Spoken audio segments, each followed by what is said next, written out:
هذا القرآن يوحدنا لطريق الخير يوجهنا الله تعالى أنزله ورسول الله معلم. بسم الله الرحمن الرحيم. وقریب من هذا اختلافهم فی المنقطع والمرسل، اور اسی سے قریب محدثین کا اختلاف ہے منقطع اور مرسل کے سلسلے میں. هل ہما متغائران اولا، کہ دونوں آپس میں متغائر ہیں یا نہیں. فاکثر المحدثین علی التغائر، تو اکثر محدثین تغائر کے قائل ہیں. لیکنہ عند اطلاق الاسم، لیکن نام کے اطلاق کے وقت. واما عند استعمال الفعل المشتق، اور رہا فعل مشتق کے استعمال کے وقت، فیستعملون الارسال فقط، تو محدثین صرف لفظ ارسال کو استعمال کرتے ہیں. فیقولون ارسلہ فلان، چنانچہ کہتے ہیں ارسلہ فلان، سواء کان ذلک مرسلا ام منقطعا، خواہ وہ حدیث مرسل ہو یا منقطع ہو. ومن ثم اطلق غیر واحد ممن لم يلاحظ مواقع استعمالهم على كثير من المحدثین، اسی وجہ سے بہت سارے لوگوں نے کہا ہے جنہوں نے محدثین کے مواقع استعمال کا لحاظ نہیں کیا، على كثير من المحدثین، بہت سارے محدثین سے متعلق، انہم لا یغایرون بین المرسل والمنقطع، کہ وہ لوگ یعنی محدثین مرسل اور منقطع کے درمیان تغائر کے قائل نہیں ہیں. ولیس کذالک لما حررناہ، حالانکہ معاملہ ایسا نہیں ہے جیسا کہ ہم نے لکھا ہے. وقل من نبہ علی النکتۃ فی ذالک، اور بہت کم لوگ ہیں جو اس سلسلے میں اس نکتے پر تنبیہ کیے ہیں. واللہ اعلم، اور اللہ ہی بہتر جاننے والا ہے. اس سے پہلے والی عبارت میں صاحب کتاب نے فرد اور غریب کے درمیان نسبت بیان کیا تھا کہ اس کے درمیان کون سی نسبت ہے. تو بتلایا تھا کہ اس کے درمیان تغائر کی نسبت ہے، اور بعض لوگ جو ہے تفریق بھی کرتے ہیں. اور آگے چل کے بیان فرمایا تھا کہ ان کے درمیان تغائر ہے، لیکن استعمال کے اعتبار سے محدثین ان کے درمیان فرق نہیں کرتے ہیں، اور ایک کا اطلاق دوسرے پر کر دیا جاتا ہے. فرماتے ہیں کہ جس طرح فرد اور غریب کے درمیان یہ اختلاف ہے، اسی طرح کا کچھ اختلاف حدیث منقطع اور حدیث مرسل کے درمیان ہے. یعنی منقطع اور مرسل یہ حدیث کی دو مستقل قسمیں ہیں، لیکن کیا ان میں تغائر ہے، کیا آپس میں جو ہے متغائر ہے، یا یہ آپس میں متغائر نہیں ہے.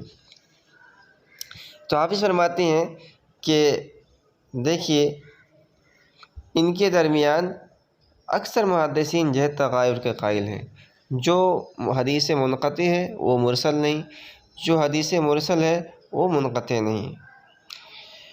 یہ تو تھا ان کے درمیان نسبت. لیکن یہ جو اختلاف ہے، یہ اختلاف ان پر نام کے اطلاق کے سلسلے میں ہے. یعنی ایک کو حدیث منقطع کہا جاتا ہے، ایک کو حدیث مرسل کہا جاتا ہے ان کی تعریف کے اعتبار سے. لیکن ان کا جو فعل ہے، جیسے حدیث مرسل ہے اس سے جو فعل نکلے گا وہ نکلے گا ارسلہ. یعنی جو حدیث مرسل بیان کرے گا ہم کہیں گے ارسلہ فلان، فلان اس حدیث کو مرسل بیان کیا ہے. تو محدثین جو ہے استعمال کے اعتبار سے حدیث مرسل اور حدیث منقطع دونوں کے لیے ایک ہی فعل استعمال کرتے ہیں. یعنی ایک حدیث منقطع ہے تو محدثین اس کے لیے نہیں کہتے کہ انقطع فلان، فلان نے اس حدیث کو منقطع بیان کیا ہے، بلکہ وہ حدیث خواہ مرسل ہو خواہ منقطع ہو، دونوں شکل میں اس حدیث کو بیان کرنے والے کو کہتے ہیں ارسلہ فلان. چنانچہ اگر کوئی راوی ہے اور اس نے کوئی حدیث بیان کی اور حدیث مرسل بیان کی تو کہتے ہیں ارسلہ فلان. کوئی راوی ہے اور اس نے ایک حدیث بیان کی اور حدیث منقطع بیان کی تو اس کے سلسلے میں کہتے ہیں کہ ارسلہ فلان، انقطع فلان نہیں کہتے ہیں.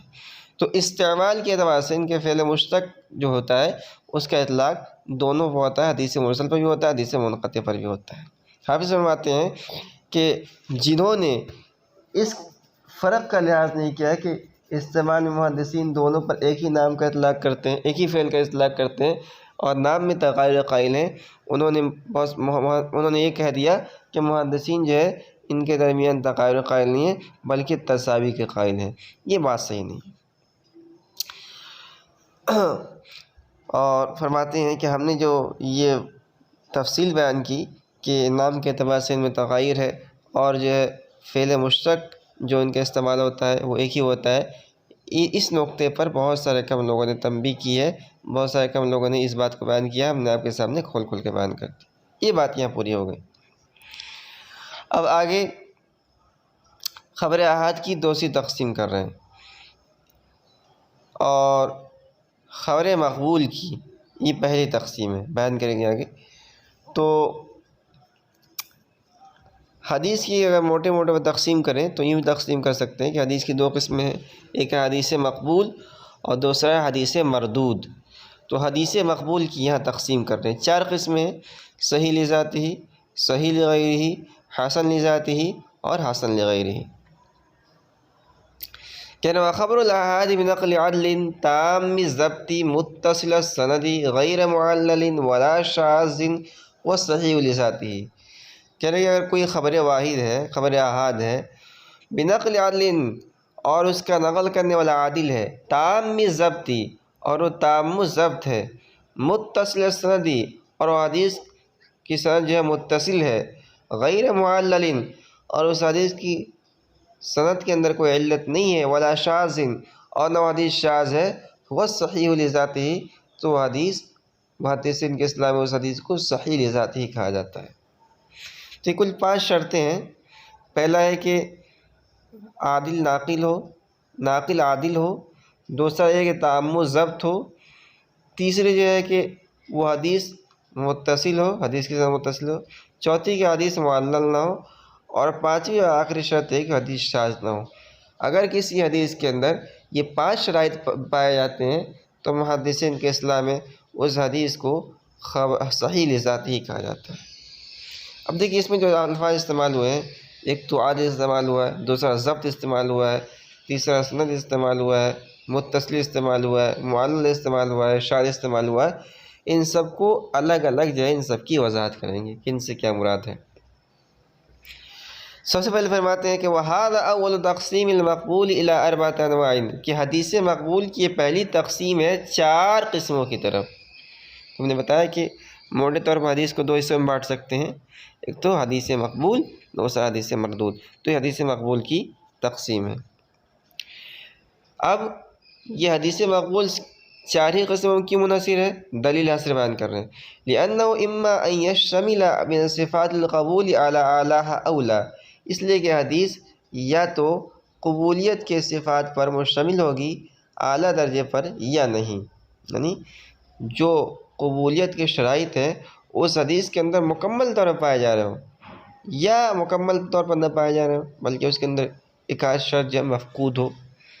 الاول الصحیح لذاتہ پہلی جو ہے قسم حدیث لذاتی ہے، والثانی ان وجد ما یجبر ذلک القصور کثرۃ الطرق فهو الصحیح ایضا لیکن لا لذاتہ۔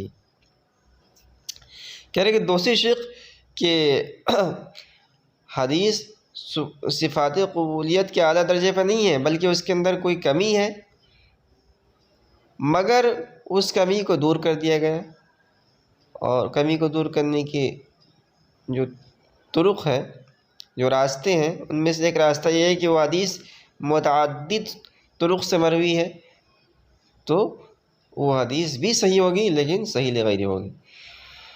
وثانی و دوسری شکل ان وجد ما یجبر ذلک القصور اگر پائی جائے وہ چیز جو اس کمی کو دور کر دے کہ کثرت طرق جیسے کہ حدیث کا کثرت طرق سے مروی ہونا، فهو صحیح ایضا تو وہ بھی حدیث محدثین کے اصطلاح میں صحیح ہے، لیکن لا لذاتی لیکن صحیح لذاتی نہیں ہے۔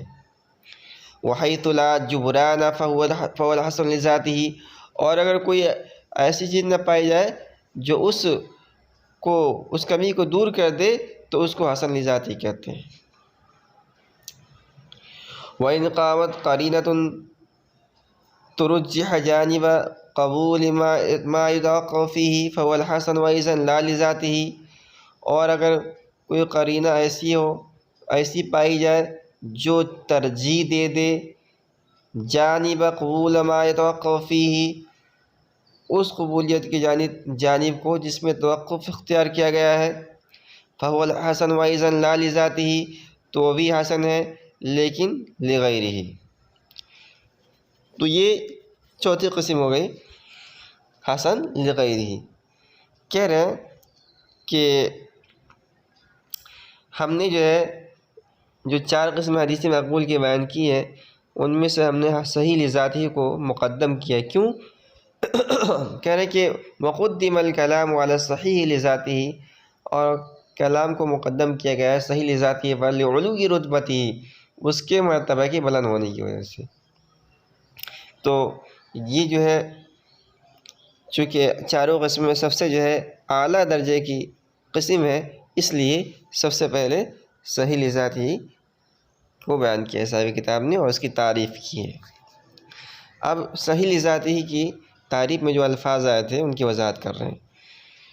پہلا لفظ آیا تھا عدل، کہ والمراد بالعدل من له ملکۃ تحمله علی ملازمۃ التقوی والمروۃ، اور عدل سے مراد یہ ہے کہ آدمی کے اندر، راوی کے اندر ایسا ملکہ ہو جو اس کو تقوی اور مروت کے لازم پکڑنے پر ابھارے۔ دیکھیے 2 چیزیں ہوتی ہیں، ایک تو ہوتا ہے ملکہ اور ایک ہوتا ہے حال۔ حال جو ہوتا ہے وقتی ہوتا ہے، اور ملکہ جو ہوتا ہے وہ دیر پا ہوتا ہے۔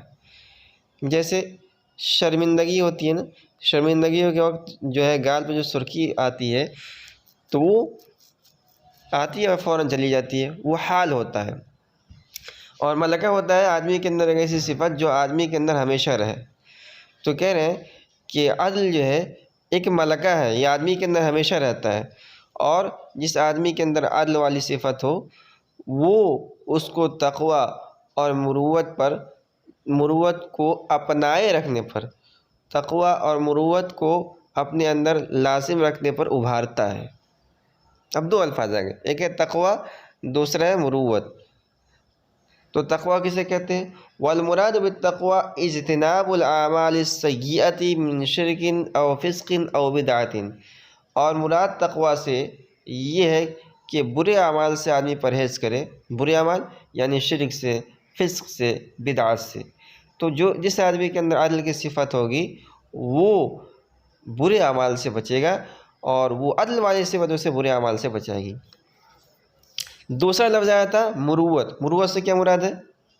تو مروت یہ تقوی سے ہلکے درجے کی چیز ہے۔ مروت کہتے ہیں وہ کام جن کو عقول سلیمہ عرفاً مذموم قرار دے۔ مثال کے طور پر ہم راستے سے جا رہے ہیں، پیشاب لگی، کھڑے کھڑے پیشاب کرنے لگے، تو کھڑے کھڑے پیشاب کرنا یہ عقل سلیم کے خلاف ہے۔ تو اس جیسے اعمال یہ ہوتے ہیں مروت، ان کو کہا جاتا ہے مروت۔ تو جس آدمی کے اندر عدل کی صفت ہوتی ہے، یعنی جو راوی عادل ہوتا ہے، وہ اعمال سیئہ کے ساتھ، اعمال سیئہ سے بچنے کے ساتھ ساتھ ان اعمال سے بچتا ہے جو عرفاً جن کو عقول سلیمہ مذموم قرار دے۔